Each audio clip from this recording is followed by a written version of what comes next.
Kanchipuram వకుడా silks. నాణ్యత మా ప్రాధాన్యత. మదీనాగూడ, మియాపూర్, హైదరాబాద్ లో త్వరలో శుభారంభం.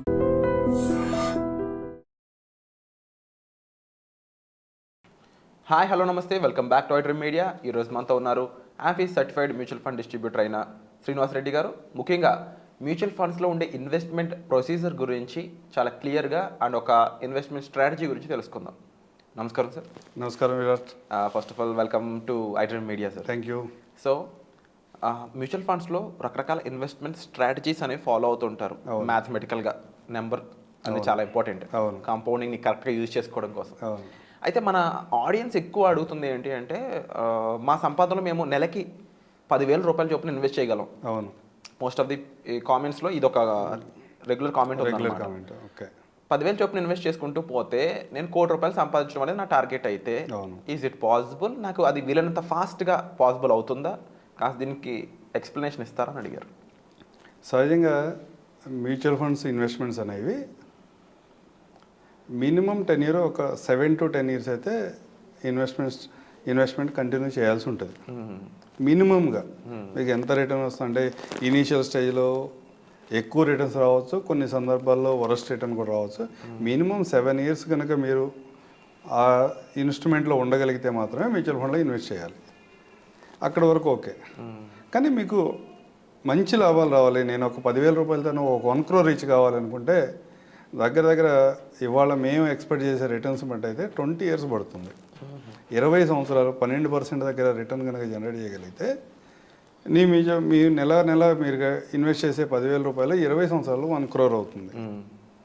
ఇంతకంటే ముందే రావడానికి అవకాశం లేదా అంటే అవకాశం ఉంది. కొన్ని స్కీమ్స్ దగ్గర 14-15 సంవత్సరాల్లోనే మీ ఇన్వెస్ట్మెంట్ నెలకు 10,000 చేస్తూ వెళ్తే కూడా 15 సంవత్సరం రీచ్ అయ్యేపాటికి 1 crore రీచ్ అయిన మ్యూచువల్ ఫండ్ స్కీమ్స్ కూడా కొన్ని ఉన్నాయి. కానీ మీరు ఆ విధమైన ఎక్స్పెక్టేషన్స్తో మాత్రం మ్యూచువల్ ఫండ్లోకి రావద్దు.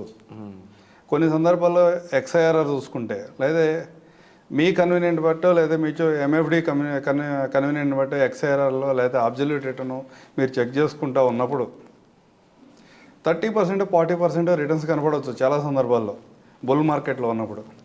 ఆ బుల్ మార్కెట్లో ఉన్నప్పుడు కనబడే 30%, 40% శాశ్వతం కాదు.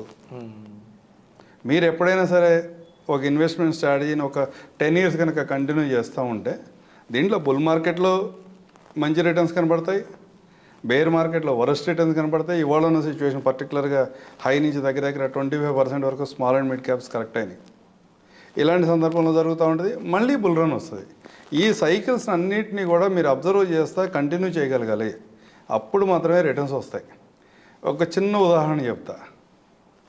2008లో మార్కెట్ పీక్లో ఉంది. వేరే సబ్ప్రైమ్ క్రైసిస్ అని 1 year తర్వాత చూసుకుంటే దగ్గర 57% మార్కెట్ క్రాష్ అయింది. 2008 జనవరిలో ఎవరైతే ₹1,00,000 ఇన్వెస్ట్ చేశారో వాళ్ళ వాల్యూ ఈరోజు ₹8,00,000. అదే 2009కి వచ్చేపాటికి అక్కడ మార్కెట్ కరెక్షన్ వల్ల ఇలా ఈ రోజు ఉన్న సిచ్యువేషన్ కంటే చాలా వరస్ట్ సిచ్యువేషన్. 57% కరెక్ట్ అయినప్పుడు ఆ రోజు ఇన్వెస్ట్ చేసిన వాళ్ళ వాల్యూ వాళ్ళ దగ్గర ₹19,00,000. ఇలాంటి వేరియేషన్స్ అనేవి మార్కెట్లో ఉంటాయి. రీసెంట్ ఉదాహరణ ఇంకోటి చూసుకోవచ్చు. కోవిడ్ జనవరి 2020 ₹1,000 ఇన్వెస్ట్ చేస్తే ఈరోజు ఉన్న వాల్యూ ₹2,200 వాళ్ళ వాల్యూ. అదే ఇన్వెస్ట్మెంట్ని జనవరి కాకుండా మార్చి ఒక 4 నెలల తర్వాత ఇన్వెస్ట్మెంట్ చేసిన ₹1,000 మనం క్యాలిక్యులేట్ చేస్తే వాళ్ళ దగ్గర 4,200. ఎలా ఉంది ఆ రోజు మన యాటిట్యూడ్ ఎలా ఉంది అంటే, జనవరిలో మార్కెట్స్ బ్రహ్మాండంగా ఉన్నాయి, పెరుగుతున్నాయి, మార్కెట్స్ బ్రహ్మాండంగా పెర్ఫార్మ్ చేస్తున్నాయి, మనం ఇన్వెస్ట్ చేద్దామని ఎక్కువ ఇన్వెస్ట్మెంట్ చేసుకుంటే వెళుతున్నాం. కానీ మార్చి లాక్డౌన్ అనౌన్స్ చేసిన తర్వాత ఏప్రిల్కి వచ్చేపాటికి ప్యానిక్ అయ్యాం అందరం. మార్కెట్ విపరీతం కరెక్ట్ అవుతున్నాయి, ఉన్నదన్నా సేవ్ చేసుకుందామని చాలామంది విత్డ్రాల్ చేసుకున్న సిచ్యువేషన్ ఉంది. ఆ టైంలో ఎవరైతే ఇన్వెస్ట్ చేశారో, అంటే వరస్ట్ ఫేస్లో ఎవరైతే ఇన్వెస్ట్ చేశారో వాళ్ళ వాల్యూ అంతా కూడా ఇవాళ బ్రహ్మాండంగా ఉంది. మ్యూచువల్ ఫండ్లో ఒక థీమ్ ఉంటుంది. బ్యాడ్ టైమ్స్లో కరెక్ట్ మంచి కంపెనీని కనుక మీరు సెలెక్ట్ చేసుకుని ఇన్వెస్ట్ చేయగలిగితే బెటర్ పొజిషన్, మంచి పొజిషన్ వచ్చినప్పుడు గుడ్ టైమ్స్లో అది రిటర్న్స్ బ్రహ్మాండంగా ఇస్తుంది. అలాంటి సిచ్యువేషన్ మనం కంటిన్యూ చేయగలిగితే బ్యాడ్ టైమ్స్లో కూడా మీ ఇన్వెస్ట్మెంట్ని డిస్కంటిన్యూ చేయకుండా కంటిన్యూగా ముందుకెళ్ళగలిగితే మీకు మీరు అనుకున్న 20 సంవత్సరాలలో 15, 16, 17 సంవత్సరాలకు లేదా కొన్ని సందర్భాల్లో 13, 14 సంవత్సరాలకు రావడానికి అవకాశం ఉంటుంది. కానీ మీరు అంత రిటర్న్ ఎక్స్పెక్ట్ చేయొద్దు.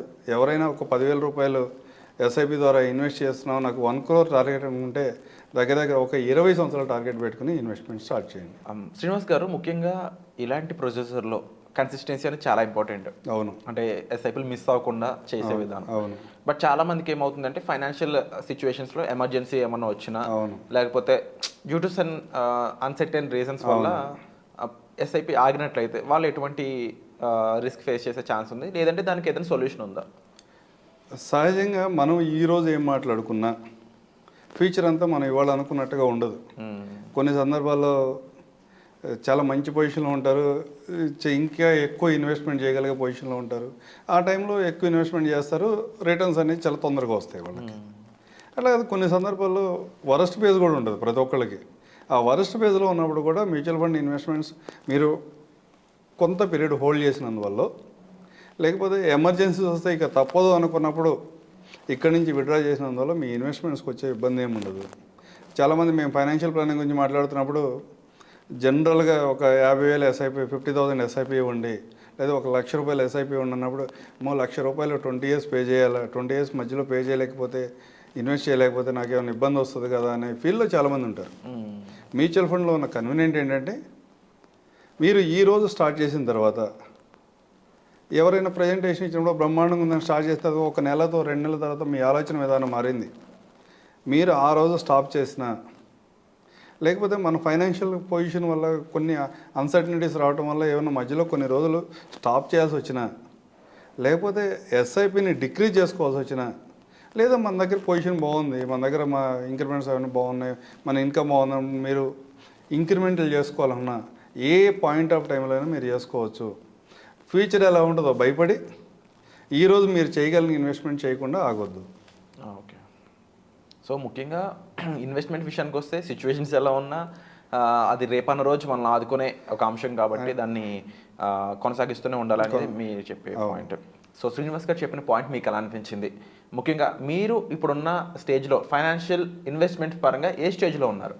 ఇనిషియల్ మీరు ఇన్వెస్ట్ చేస్తూ ఉన్నారా, లేదంటే ఆల్రెడీ మీరు ఇన్వెస్ట్ చేసి చాలా కాలం అవుతుందా? మీరు బిగినర్లో ఉన్నారా, లేదంటే ఒక మీడియం రేంజ్లో ఉన్నారా? అంటే మీరున్న సిచ్యువేషన్ ఏ విధంగా ఉంది? మీకు ఏదైనా డౌట్స్ ఉన్నాయా? మీకు మ్యూచువల్ ఫండ్స్ కాకుండా వేరే ఇన్వెస్ట్మెంట్స్ గురించి విషయాలు తెలుసుకోవాలనుకుంటున్నారా? ఏదైనా సరే కామెంట్ సెక్షన్లో చాలా క్లియర్గా మీరు మెన్షన్ చేసినట్లయితే వాటికి ఆన్సర్ ఇస్తూ ఒక రైట్ ఎక్స్ప్లెనేషన్తో ఒక సరికొత్త వీడియోని మీ ముందుకు తీసుకురావడానికి మేమైతే ప్రయత్నం చేస్తాం. ఇక వచ్చే ఎపిసోడ్లో మళ్ళీ కలుద్దాం. శ్రీనివాస్ గారు చెప్పిన విషయాలపై మీ అభిప్రాయాన్ని కామెంట్ సెక్షన్లో తప్పకుండా తెలియజేయండి. Thank you so much for the information sir. వచ్చే ఎపిసోడ్లో మళ్ళీ కలుద్దాం. Thank you.